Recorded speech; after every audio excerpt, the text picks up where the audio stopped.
Hi, welcome to Shrink Wrapped. I'm Allison Colarosi here with Dr. David, and we are here to talk about camping and Johnny Depp. Yeah, we did the verdict. He just won. Yep. And I did not follow the case very closely, but I can't wait. That's some good pod. Yeah, so I feel like you need to go over that. Okay. And then, can we talk about what happened with the shooting? Yes. But let's start off. Most important thing is those of our listeners that heard last week's podcast about the stanky leg at work. You gave a presentation 2 weeks ago, had a little bit of a panic attack, and then Panic attack. We discussed different strategies, and so walk us through what happened. I used your techniques. So which techniques did you use in particular? I used 2 of them. Okay. Maybe more, but I for sure know that I used 2. So number 1 is I didn't try to stick to a script. I just practiced over and over again, and it sounded different every time. So it sounded more authentic. Mm. And then the other thing was I did, in fact, take a beta blocker as prescribed by my doctor. What'd you think? I feel like it didn't give enough of an effect, but it definitely, I didn't have a panic attack. You wanted a tranquilizer. Yeah. It's not a tranquilizer. But you should still mentally feel the same level of stress, but physiologically less panic. Yes. All those things. So it went fine.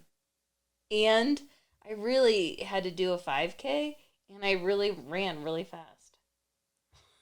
On the beta blocker? No. I just wanted to just in addition to she's very happy about the 5K performance. Yeah. Okay, good. But you did it, so congratulations. You got back on the horse and you presented again and it went well. Yes. And my dance went really well. I forgot about the dance. Thank goodness for that. So all of those things went great. Okay. Thanks for asking. You're welcome. Okay, so walk me through. Walk me through.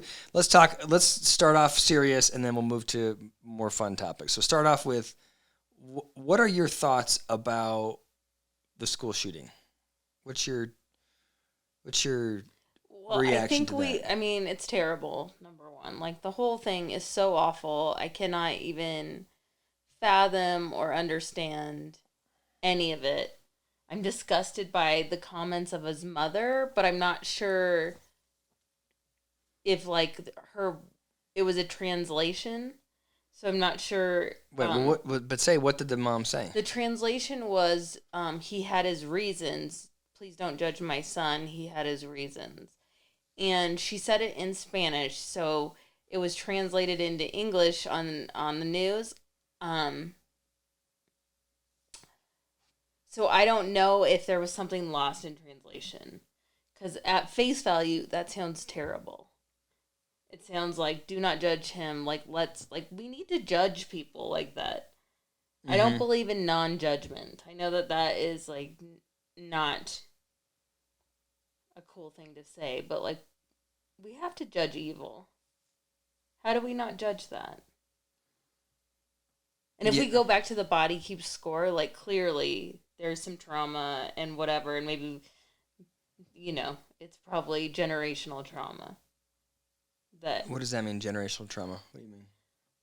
His mom was traumatized, and then before that, her mom was traumatized, and so just saying, it was a cyclical trauma that culminated with him shooting all those people. Wait, hold on. You and I haven't talked about this, so you say that again. You think that No, I mean, going back to the body keeps score. Clearly that kid had a lot of trauma, especially when you talk to his dad, who was in and out of jail, divorced from his mother. His mother, they always talk about his home life being terrible with that mother. And then I was thinking, it's probably generational trauma. She experienced trauma, and, and then it culminated with him ending up.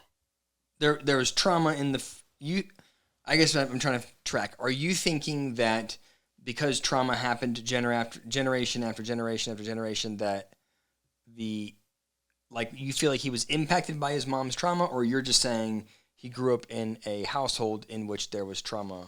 Yeah. Like, she didn't know any better. Okay. And so, but I still don't feel like it's okay. No, and I don't know. It's a hard one. It's a hard. You and I haven't talked much about it. It's a hard. I mean, if it happened to me, if it was my kid that did that, I think I would have that same reaction. She lost her child also, and she's going to be protective. Like, I get that. And it's hard not to have judgment, not only for, it's easy to judge his behavior. It's hard for me not to have judgment around how he was raised, because I do think that the media consistently has this narrative of, like, I'm going back to Columbine, right? The two kids that committed the murders for Columbine, the media to this day says that there was no trauma, which is bull. Like, there's no chance that those kids had a normal upbringing and then went and shot up Columbine. Like, I refuse to believe that. And the same thing here. Like, the idea that he had a healthy childhood, it's like, to me, the culpability lies with the parents. For sure. And, like, the dad was very not present. Uh-huh. And not in his life. And his dad even said that. And, like, I think the mom was probably not either.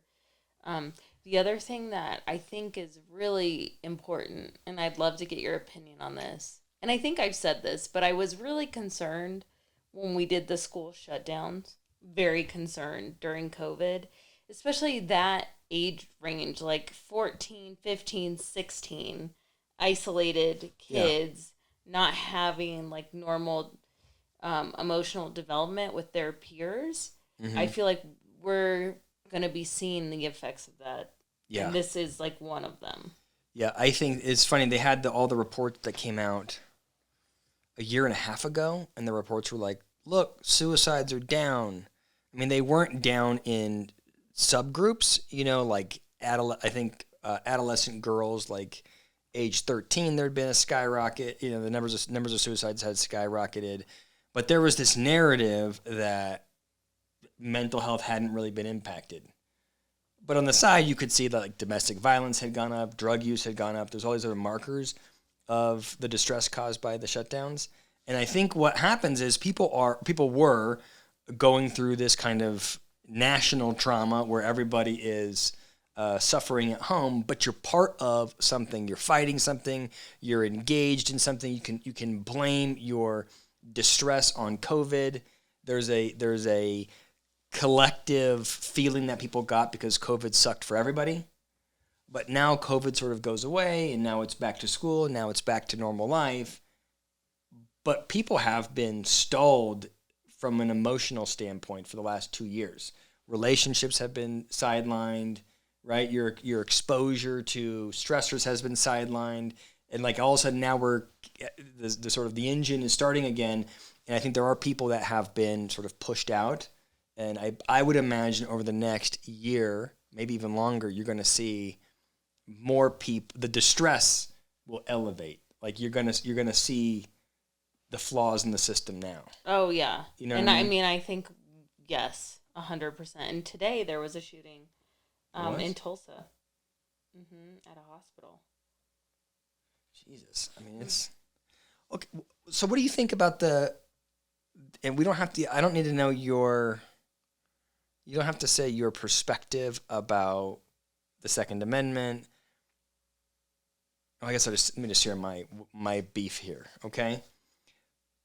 Columbine happened roughly 20 years ago, and there was all of this discussion about how should we respond. Should we remove guns, or should we outfit the principals or outfit the teachers with weapons to protect our kids, right? That conversation, it seems, has been going on at the exact same. It's the exact same tenor of that conversation as it is today. Mm-hmm. What we for sure know, what's for sure not working is exactly what we're doing right now. Unquestionably. Yeah. And I think people on both sides of the political aisle would say, this isn't working. What's shocking to me is our ability to just sit in limbo for 20 freaking years and not try either. We're not outfitting the schools with increased security significantly. We're not outfitting, no one in the schools has weapons. Not trying that. And we're also not trying to remove assault rifles. We're just sort of like, let's just keep debating it for another 20 years, despite the fact that clearly what we're doing is not working. Yep. It's shocking to me. I agree. I don't know. I mean, personally, I feel like we need like more mental health evaluations before young people can buy guns. But I don't. In my disclaimer is I don't know enough, so it just seems like it's too easy for that, like this latest guy to get an assault rifle. It's just too easy. Yeah. Why is it so easy? Yeah. And I think that the rebuttal would be, I think anybody logically would go, yeah, I agree with you. But the fear is, I think, that if you start putting rules on it, that those rules will roll downhill, and then all of a sudden you've got the government coming to your door to take your guns. Yeah. That's the... It's hard because I want those 24th graders back. I know. And then, I mean, just think about, like, I'm not sure what happened with the police. But so, like, the guy that ended up saving the day was Border Patrol getting a haircut, and he had to borrow a gun from his barber. Wait, you know what actually, I don't know what actually the order of events was. So his wife was a teacher at the school, and she wrote him active shooter help. He was getting a haircut. He didn't have a gun on him. Well, this is what I read on the news.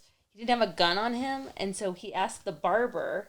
So he was, like, all those police officers in there, he was able to save the day with a weapon that wasn't his own. But hold on, tell the whole story. So where were the police? So the police were in the hallway, like, thinking that they weren't dealing with an active shooter. Police broke in. They're in the hallway for 50 minutes, right? Yep, thinking that they're in a barricade, like they're dealing with a barricaded offender, but not an active shooter. I don't 100% buy that, because you could hear. How could you not hear the gun? Screams and whatever. Yeah, so I don't really buy that at all, especially when there's texting happening. The kids are texting. But I think more is going to come out on that. But yeah, so the Border Patrol guy had a kid in the school, and also his wife. Did his kid make it? I think so. He broke in, and the border guy broke in and shot the shooter? Mm-hmm. It's crazy. That, I feel, he was getting a haircut. I can't imagine. It wasn't like he heard it on the radio. He got a text from his wife. Yeah. So that's what's so crazy about the... So do we judge the police force? I'm trying not to. Me too. Because they had their reasons. But they did have, you can imagine that whoever made the call, don't engage, thought they were doing the right thing for some reason that maybe we don't understand. But then we need to be concerned about who we put in that position of power. Because he clearly wasn't qualified to handle a situation like that. Or he wasn't trained. He said he was very trained in active shooting or school shootings. Or that's what the news said. Then I don't know what to say. I mean, I try and get the guy the benefit of the doubt. I don't know who the guy is, but that it's a hard pill to swallow for sure. The last thing is, I think you are right, though, as far as not only should there be reasonable checks as far as mental health before you get a weapon, but we also haven't done much. We've not made much strides in the way of providing mental health support for these communities, right? So we keep having the conversation about guns, but what are we doing to improve the use of mental health services across the nation, right? Like that's also we've done a remarkable job of accomplishing nothing as it relates to this. In the 20 years since Columbine, we've accomplished nothing. And I do think it's scary, like that 14, 15, that are becoming adults that went through COVID. I just feel like that's a scary, there's going to be a lot of catch up. Mm-hmm. I think so. Which is a bummer. Do you want to shift to a more exciting topic? Johnny Depp. I wanted to follow. Okay, so I don't get on. I can't follow what's happening. Like I feel like you were watching on YouTube or something like the trial during it. I just don't have time to be doing that. So neither do I. But But and you know what? You found the time. So well, I found the time mostly on TikTok is my biggest source of media consumption. I thought you deleted TikTok. I know, but then I did a video about those TikTok influencers, and then I've retained TikTok. Okay, well, tell us what you've learned on TikTok about Johnny Depp. Okay, so here's what I believe has happened just from little snippets on TikTok is Johnny Depp was in this relationship with Amber Heard, and it was not a great relationship. And Amber Heard, like were they back, married? They were married, yeah. Okay. Back in 2018. So here's the thing: back in 2018, it was the Me Too movement was super popular, and Amber Heard, I think, was trying to capitalize on some of that energy in response to her sick relationship with Johnny Depp. So, like, what everybody needs to be really clear on is Johnny Depp was an absolutely horrific spouse, an absolute nightmare to live with. He wasn't kind in any way. He was certainly aggressive, verbally abusive, an absolute disaster to live with. Yes. I mean, I didn't see any of it. I mean, if you listen to they're fighting. He's slamming cupboards, and I mean, I can watch him not be a great spouse. So like the narrative of like he's an angel and she's this psycho is not quite accurate. All right. He seems a little like wonky. You know what he seems like? He seems like Jack Sparrow. That's what I was wondering. Like, is he yes, he's like what Jack Sparrow. He's what happens to Jack Sparrow in 20 years. Like that's exactly who he is. So they have this sick relationship. It's 2018. I think she wants attention, and she's pissed at him. I do think that she's got some mental health issues, some personality stuff, cluster B stuff. And she was like, let me get attention. Let's burn this guy. Let's make him pay for how crappy he was. And she wrote an article in the Washington Post about domestic violence. Didn't name him specifically, but pointed to him being an abuser. And he said... And he as a consequence of it, because it was 2018, he got the Me Too movement was strong, and he lost a tremendous amount of work. And so now he's saying, "Hey, that was defamation. I wasn't an abuser." And then she sued back him and his lawyer for saying that she was making it up. And so it turned into this narcissistic cluster of the two of them being like, "You're the worst. No, you're the worst. No, you're the worst." And in everything that you see on TikTok, it looks like she's actually the worst. And so he won the case. He got awarded something like $10 million plus 15, right? Maybe it was 15. Okay. Plus some extra money for her being especially crappy. And then she got awarded like $2 million for him being crappy to her. So it turned out roughly the number I did see was like $8,700,000 he was net positive at the end of it. It is a total nightmare. The only reason why I watched it on TikTok and I did a couple of videos about the psychologist that evaluated them, which makes me totally question. By the way, you know what the best job in the world is? To be a psychologist that's an expert witness. All you do, I mean, you have two very qualified psychologists that all they do is puppet back exactly what their side wants them to say. I mean, it is crazy. They're using the same, I mean, not all the same, but some of the same assessments. And they just distort the way they view it to match their side's narrative. I mean, I lose faith in, having a psychologist. I mean, it's kind of like this proves that psychology is a soft science. It's an art. Yeah. It's based on interpretation. There is no like real good, true witness that's a psychologist. That's really sad. But come on, both sides. They know where they're getting paid. Was he happy with the result? I don't know. I believe he was. I know Amber Heard was not happy with the result, and she's very upset. Not because she lost the case, but because she's now feels like she doesn't have freedom of speech in our country anymore. Who took her freedom of speech? Oh, because of the She article. lost the case. She was able. She thought she could say whatever she wanted to say. Apparently, even if it's not true and you're slandering someone, she thought she should be able to say that. But you can't. She seems like she would be a very difficult person to live with. Really? She's very beautiful. Yeah, she is. But is she a good actress? I don't think I've seen her in a movie. I think she was in Aquaman, but I haven't seen I didn't see that. Yeah.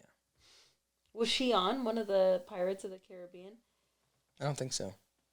It's so funny that I did see that she had an affair with James Franco. And James Franco kind of looks like Johnny Depp. It's like the same vibe. Well, there's a debate if she did. Johnny Depp was... Did you know? Did you know that Johnny Depp was really jealous of James Franco? And she said that she didn't have a relationship with him, that they were just friends. But we all kind of know that they were more than friends. Oh, we do? That's my TikTok. That's what I learned on TikTok. Okay. Well, I don't know. I just saw them getting in an elevator together. That's what I saw too. But it was just the back of Franco, right? He had a hat on. Very sneaky. It was a clandestine relationship. Well, so what does Franco say about it? Did they? I don't think that you can bring in testimony from people like someone like a Franco for some reason. Like they weren't able to pull. Why? Like, was Franco in Aquaman? No. I think he's just a Like good-looking Hollywood first leading man. All those hot people hang out together. Yeah, hot people, but like they're a little bit like there is a vibe of like super attractive and a little bit unhinged that I think like these. There's both James Franco and Johnny Depp. Yeah, they both seem a little and unhinged. Amber Heard. There's a lack of stability there. Like no one's like, wow, this group is really grounded. You know what I mean? Oh, I like Johnny Depp from Edward Scissorhands, but he plays the same weirdo. Yeah, that's who he is. He is. I will tell you that his cadence when he's testifying, I thought was hilarious. Like he's just so slow, and like, and kind of funny. There should be a class about like how to be charismatic, and he's a guy that I would say would be a good model for. Like he has an intangible quality that makes you want to listen to him. You want to align with him. You want to believe. There's a quality like how some people talk and you're like, I'm not interested in anything you have to say. Yeah. Johnny Depp's the opposite of that. Even though he's talking at a glacial speed, you're still like hanging on every word because he's just like a little bit weird or a little bit something. There's something there. So Vanessa Van Edwards has a new masterclass or something. It's not on masterclass. It's on another format, but on how to be charismatic. Oh, really? It's on my box to watch. That'd be interesting. Yeah. She's the one that wrote Captivate, and she has a new book called Cues out, which I need to read. Cues? Like get in line? Or take cues? Like take cues, I think. So I'll read that and let you guys all know about it.